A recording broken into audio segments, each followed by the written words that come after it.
ಶಿರಸಿ ನಗರದಲ್ಲಿ ಶುಕ್ರವಾರ ರಾತ್ರಿ ಅಬ್ಬರಿಸಿ ಬೊಬ್ಬಿರಿದ ಮಳೆರಾಯ.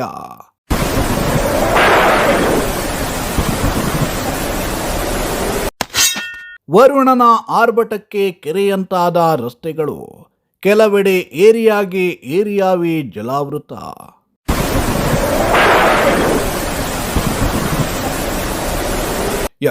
ಶಿರಸಿ ನಗರದಲ್ಲಿ ನಿನ್ನೆ ರಾತ್ರಿ ಮಳೆರಾಯ ಅಬ್ಬರಿಸಿ ಬೊಬ್ಬಿರಿದಿದ್ದಾನೆ. ರಾತ್ರಿ ಕೆಲವೇ ಗಂಟೆ ಸುರಿದ ಮಳೆಗೆ ನಗರದ ರಸ್ತೆಗಳು ಕೆರೆಗಳಂತಾಗಿ ಬದಲಾಗಿದ್ರೆ, ಇನ್ನು ಕೆಲವೆಡೆ ಏರಿಯಾವೇ ಜಲಾವೃತಗೊಂಡಿವೆ. ವರುಣನ ಅಟ್ಟಹಾಸದಿಂದ ಶಿರಸಿಯ ಜನರು ಹೈರಾಣಾಗಿದ್ದರೆ, ಇನ್ನೊಂದೆಡೆ ನಗರದ ದುರವಸ್ಥೆ ಮತ್ತು ನಗರಸಭೆಯ ದುರಾಡಳಿತವೂ ಬಯಲಾಗಿದೆ.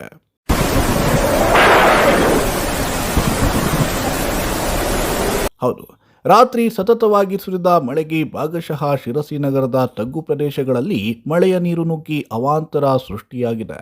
ಮನೆಗಳಿಗೂ ನೀರು ನುಗ್ಗಿದ್ದು ನಿವಾಸಿಗಳು ಸಂಕಷ್ಟಕ್ಕೆ ಸಿಲುಕಿದ್ದಾರೆ.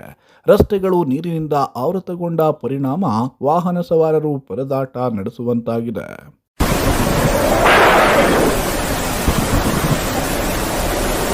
ನಗರದ ಐತಿಹಾಸಿಕ ಕೋಟೆ ಕೆರೆ ಸಂಪೂರ್ಣವಾಗಿ ಭರ್ತಿಯಾಗಿ ಉಕ್ಕಿ ಹರಿದಿದ್ದು, ಹೆಚ್ಚುವರಿ ನೀರು ಸುತ್ತಮುತ್ತಲಿನ ಪ್ರದೇಶಗಳಿಗೆ ಹರಿದಿದೆ. ಕೆರೆ ನೀರು ಉಕ್ಕಿ ಹರಿಯುತ್ತಿರುವ ಪರಿಣಾಮ ರಸ್ತೆಯುದ್ದಕ್ಕೂ ನೀರು ಹರಿದು ವಾಹನ ಸಂಚಾರಕ್ಕೂ ತೊಂದರೆ ಉಂಟಾಗಿದೆ. ಇನ್ನು ನಗರದ ಶ್ರೀಧರ ನಗರ ಹಾಗೂ ಸಮೃದ್ಧಿ ನಗರ ಸೇರಿದಂತೆ ಹಲವು ಬಡಾವಣೆಗಳಲ್ಲಿ ಮಳೆ ನೀರು ಮನೆಗಳ ಬಾಗಿಲಿನವರೆಗೂ ತಲುಪಿದೆ. ಅಯ್ಯಪ್ಪ ನಗರದ ಚೌಡೇಶ್ವರಿ ಕಾಲೋನಿಯ ಬಹುತೇಕ ರಸ್ತೆಗಳು ಸಂಪೂರ್ಣ ನೀರಿನಿಂದ ಆವೃತಗೊಂಡಿದ್ದು, ಮಕ್ಕಳು, ವೃದ್ಧರು ಹಾಗೂ ಮಹಿಳೆಯರು ಓಡಾಡುವುದಕ್ಕೂ ತೊಂದರೆ ಉಂಟಾಗಿದೆ.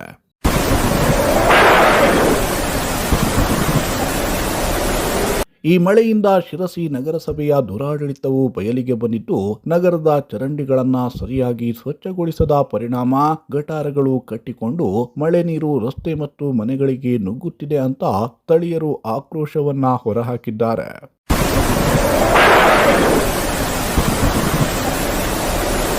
ಇನ್ನು ಶಿರಸಿ ಸೇರಿದಂತೆ ಉತ್ತರ ಕನ್ನಡ ಜಿಲ್ಲೆಯ ಹಲವೆಡೆ ಮಳೆಯ ಅಬ್ಬರ ಮುಂದುವರಿಯುವ ಸಾಧ್ಯತೆ ಇದ್ದು, ಇನ್ನೆರಡು ದಿನ ಭಾರೀ ಮಳೆಯಾಗುವ ಸಾಧ್ಯತೆ ಇದೆ ಎಂದು ಹವಾಮಾನ ಇಲಾಖೆ ಎಚ್ಚರಿಕೆಯನ್ನ ನೀಡಿದೆ.